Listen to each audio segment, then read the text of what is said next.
ഈ അംബാനിയെയും അദാനിയൊക്കെ തോൽപ്പിക്കാനുള്ള മാർഗം ജിലേബി ഉണ്ടാക്കി വിദേശത്തേക്ക് കയറ്റുമതി ചെയ്താൽ മതിയോ? അതാണോ മാർഗം? രാഹുൽ ഗാന്ധിയുടെ ഹരിയാനയിലെ പ്രസംഗം കേട്ടപ്പോൾ എനിക്ക് തോന്നിയതാണ്. ഞാൻ ഇന്ന് വരെ ഉപയോഗിക്കാത്ത, രാഹുൽ ഗാന്ധിക്കെതിരെ ഉപയോഗിക്കാത്തൊരു വാക്കാണ് പപ്പു. അതാര് അദ്ദേഹത്തെ ആദ്യം വിളിച്ചെന്ന് എനിക്കറിഞ്ഞുകൂടാ. ഒരുപാട് പേര് വിളിച്ചു. ഞാൻ ഇന്ന് വരെ തമാശയ്ക്ക് പോലും ഞാൻ ആ വാക്ക് ഉപയോഗിച്ചിട്ടില്ല. പക്ഷേ ഇത് നിഷേധിച്ചത് ആരാണെന്ന് എനിക്ക് ആദ്യമായിട്ട് അറിയാം.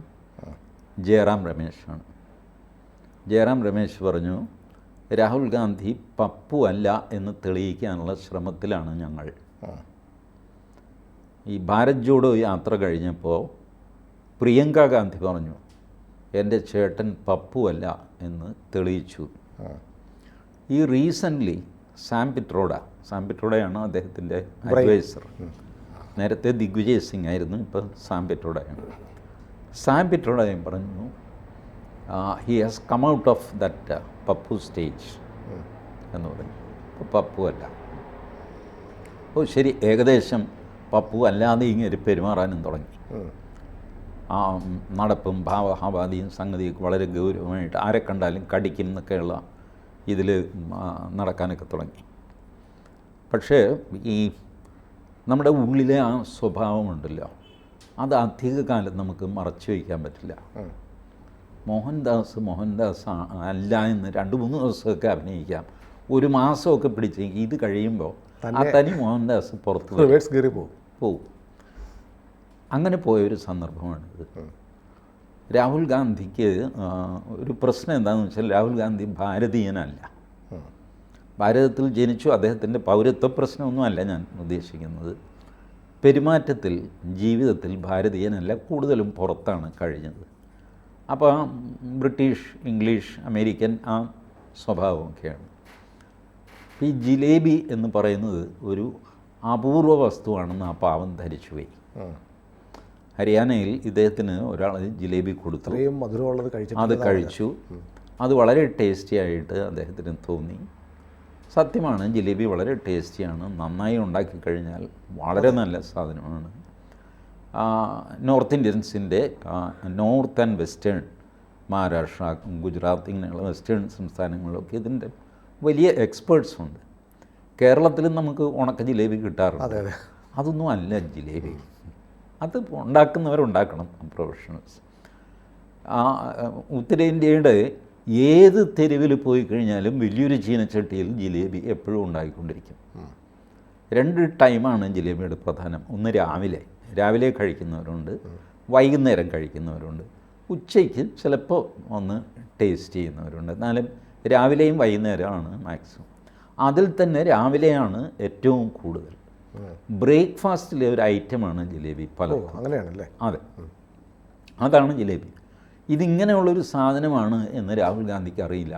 ഇദ്ദേഹം ആദ്യമായിട്ട് ഇത് തിന്നു, അസാമാന്യമായിട്ട് ഇഷ്ടപ്പെട്ടു എന്ന് മാത്രമല്ല, ആ പ്രസംഗത്തിൽ അദ്ദേഹം പറയുന്നു, ഞാൻ പ്രിയങ്കയ്ക്ക് മെസ്സേജ് അയച്ചു, ഇത്രയും നല്ലൊരു മധുരപലഹാരം ജീവിതത്തിൽ ഞാൻ തിന്നിട്ടില്ല, ഞാൻ വരുമ്പോൾ നിനക്ക് വേണ്ടി ഒരു പാക്കറ്റ് ഞാൻ കൊണ്ടുവരുന്നുണ്ട്.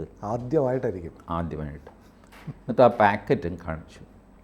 ഈ പാക്കറ്റിലെ ജിലേബിക്കൊരു കുഴപ്പം എന്താണെന്ന് വെച്ചാൽ, അത് തണുത്തതാണ്. ജിലേബി വാസ്തവത്തിൽ ചൂടോടെയാണ് കഴിക്കുന്നത്. എണ്ണയെന്ന് കോരി എടുത്തിട്ട് കഴിക്കണം. കടയിൽ കയറിക്കഴിഞ്ഞാൽ ആളുകൾ ചോദിക്കും, ജിലേബി ഹേ? ആ ഹേ സാബ്, ഗരം ഹേ ക്യാ? നഹീ തോ ബനാവോ. അപ്പോൾ വീണ്ടും ചീനച്ചട്ടിയിൽ ഇയാൾ ജിലേബി വറുത്തെടുത്ത് തരും. ഇതാണ് ചൂടോടെ. ഇതറിഞ്ഞുകൂടാത്ത ആൾക്കാർ, ഇപ്പോൾ ഒരു സായിപ്പ് ചോദിച്ചതായിട്ടൊരു തമാശ കഥയുണ്ട്. ജിലേബി തിന്നിട്ട് പുള്ളി പറഞ്ഞു, ജിലേബി എനിക്കിഷ്ടപ്പെട്ടു, കാര്യമൊക്കെ ശരി, പക്ഷേ ഇതിനുള്ളിൽ ആ സിറപ്പുണ്ടല്ലോ, ആ രസം, ഇതെങ്ങനെയാണ് നിങ്ങൾ ചെയ്യുന്നത്? ഇഞ്ചക്ഷൻ വഴി കയറ്റുന്നു, എന്താ ചെയ്യുന്നത് എന്ന് ചോദിച്ചതായിട്ട്. ബോണ്ടയും അങ്ങനെയുണ്ടല്ല, ഈ ബോണ്ടയ്ക്കുള്ളിൽ മസാല ഇങ്ങനെ കയറ്റി, അതെ, സുഖിയനകത്ത് പയർ കയറിയത് ഇങ്ങനെയൊക്കെ ജീവിതത്തിൽ ആദ്യമായിട്ട് കാണുന്നവർ ചോദിക്കുന്ന ചോദ്യം. പക്ഷെ രാഹുൽ ഗാന്ധി ആദ്യമായിട്ടാണ് ഈ ജിലേബി കാണുന്നതെന്ന് പറഞ്ഞാൽ അങ്ങനെ ഉത്തരേന്ത്യൻ തെരുവുകൾ കണ്ടിട്ടില്ല എന്നാണ്.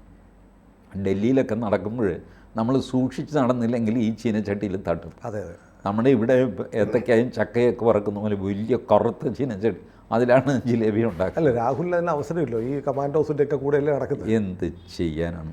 എന്നിട്ട് അവിടെ നിന്ന് പുള്ളി പിക്കപ്പ് ചെയ്യുന്നു. പുള്ളി ഈ സംഭവം ഉപയോഗിക്കുന്നത് ചില്ലറ കാര്യത്തിനല്ല, മോദിയെ അറ്റാക്ക് ചെയ്യാൻ വേണ്ടി. അതാണ് ജിലേബി എങ്കിൽ ജിലേബി. പുള്ളി ഈ സ്റ്റേജിലിരിക്കുന്നവരോട് ചോദിക്കുന്നു, ഈ ജിലേബി ഉണ്ടാക്കുന്നിടത്ത് എത്ര പേര് ജോലി ചെയ്യുന്നുണ്ടാവും? ഇവരൊന്നും മിണ്ടിയില്ല. കാരണം ജിലേബി ആകെ ഒരാളാണ് ചെയ്യുന്നത്, അല്ലാതെ 10-15 പേരെ ആവശ്യമില്ലല്ലോ. ഇപ്പോൾ എത്ര പേര് എന്നൊക്കെ ചോദിച്ചു കഴിയുമ്പോൾ ഇവരാരും ഒന്നും മിണ്ടിയില്ല. പുള്ളി പറഞ്ഞു, അച്ഛാ ടീക്ക് ഹെ छोड़ दो 100 लोग हैं मान लो. 100 പേര് കൂടിയാണ് ജിലേബി ഉണ്ടാക്കുന്നത്. തീരുമാനിക്കും, പോട്ടെ, നിങ്ങൾക്ക് എണ്ണ അറിയാമില്ല, നമുക്ക് സങ്കല്പിക്കാം. 100 പേര് കൂടി ജിലേബി ഉണ്ടാക്കുന്ന ആലോചിച്ചെങ്കിൽ, ഇപ്പം ജിലേബി ഉണ്ടാക്കുന്ന ഫാക്ടറിയിൽ 100 പേർക്ക് ജോലി. ഏത് ഫാക്ടറി? എനിക്ക് മനസ്സിലായില്ല. ജിലേബി ഫാക്ടറിയിൽ ഉണ്ടാക്കാൻ പറ്റുമോ? എന്നിട്ട് പാക്ക് ചെയ്തിട്ട് എക്സ്പോർട്ട് ചെയ്ത് പൈസ ഉണ്ടാക്കാം, സായിപ്പിനയക്കാം. 100 പാചകക്കാരുള്ള ഒരു റെസ്റ്റോറൻറ്റ് സുനിലൊന്ന് പറഞ്ഞു. 100 പാചകക്കാർ വർക്ക് ചെയ്യുന്ന ഒരു റെസ്റ്റോറൻറ്റ് കേരളത്തിലുണ്ടോ? കേരളത്തിന് പുറത്തെവിടെയെങ്കിലും ഉണ്ടോ? 100 പാചകക്കാരുള്ള ഒരു സംവിധാനം. കലോത്സവത്തിന് പഴയുടെ മോഹനൻ നമ്പൂതിരി പോലും 100 പേരെ ഉപയോഗിക്കാറില്ല. ഉണ്ടോ? ഇല്ല. മൊത്തം സ്റ്റാഫ്, പിന്നെ അവിടെ പന്തലിട്ടവരെ കൂടെ എണ്ണിക്കഴിഞ്ഞാൽ ചിലപ്പോൾ 75-80 ഒക്കെ വന്നു വരും.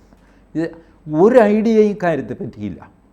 എന്നിട്ട് പുള്ളി പറയുന്നു, 100 പേരെ വെച്ച് ജിലേബി ഉണ്ടാക്കുന്ന ഒരു ഫാക്ടറി തുടങ്ങാൻ ലോൺ എടുക്കാനായിട്ട് ബാങ്കിൽ പോയാൽ ലോൺ കിട്ടില്ല.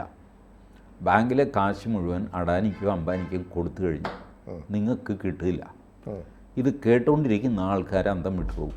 മുദ്രാ ലോൺ കിട്ടിയവർ, ബാങ്ക് ലോൺ കിട്ടിയവിടെ പലവിധ ബിസിനസ് നടത്തുന്നവർ, ഇവരൊക്കെ ഉണ്ട്. പോട്ടെ, 10 വർഷം കോൺഗ്രസും ഭരിച്ചിരുന്നു നേരത്തെ ഹരിയാന. ഭൂപീന്ദർ സിംഗ് ഹൂഡ അങ്ങനെ സ്റ്റേജിൽ തന്നെ ഇരിപ്പുണ്ട്. ഹൂഡയോട് ചോദിക്കണമായിരുന്നു, നിങ്ങൾ ജിലേബിയുടെ എത്ര ഫാക്ടറി ഉണ്ടാക്കി ഹരിയാനയിൽ? ചോദിക്കണ്ടേ? ജിലേബിയുടെ ഫാക്ടറി ഇപ്പോൾ ഉണ്ടാക്കാൻ പറ്റുന്നില്ല, നേരത്തെ ഹൂഡയുടെ ഭരണകാലത്ത് ഉണ്ടാക്കണമായിരുന്നില്ല. അതും ചോദിക്കുന്നു. ചുരുക്കി പറഞ്ഞാൽ അദ്ദേഹത്തിൻ്റെ ആ പപ്പു സ്വഭാവം പുറത്തു വന്നു. ഇതാണ് സംഭവിച്ചത്. ഈ നമ്മളെ ഈ ഒരു സാമാന്യ ബുദ്ധിക്ക് നിരക്കാത്ത കാര്യങ്ങൾ എന്ന് ഞാൻ പറയുന്നുള്ളൂ. മറ്റ് പല വാക്കുകൾ വന്നെങ്കിലും ഞാനതിങ്ങ് വിഴുങ്ങി. സാമാന്യ ബുദ്ധിക്ക് നിരക്കാത്ത കാര്യങ്ങൾ പറഞ്ഞു കഴിഞ്ഞാൽ ആളുകളെ മണ്ടന്മാരാക്കുന്നതായിട്ട് അവർക്ക് തോന്നും. 100 പേര് ചേർന്ന് ജിലേബി ഉണ്ടാക്കുക, അല്ലെങ്കിൽ 100 പേരുടെ ജിലേബി ഫാക്ടറി ഉണ്ടാക്കുക, ജിലേബി എക്സ്പോർട്ട് ചെയ്യുക, ഇങ്ങനത്തെ ആശയങ്ങൾ ഇപ്പം കേട്ട് കഴിഞ്ഞാൽ ഇദ്ദേഹത്തെ പോലെ വിവരമുള്ള വേറെ ആരും ഭൂമിയിലില്ല എന്ന് തോന്നും. ബാങ്കിലെ കാശ് മുഴുവൻ അംബാനിക്കും അഡാനിക്കും കടം കൊടുത്ത് തീർന്നു, അവർക്കേ കൊടുക്കുള്ളൂ, നിങ്ങളാരും പോയാൽ കിട്ടില്ല എന്ന് പറയുക. എത്രയോ പേര് ബാങ്ക് ലോൺ എടുത്ത് ഇപ്പോഴും നടക്കുന്നു, ഹൈപ്പോത്തിക്കേറ്റ് ചെയ്തിരിക്കുന്നു.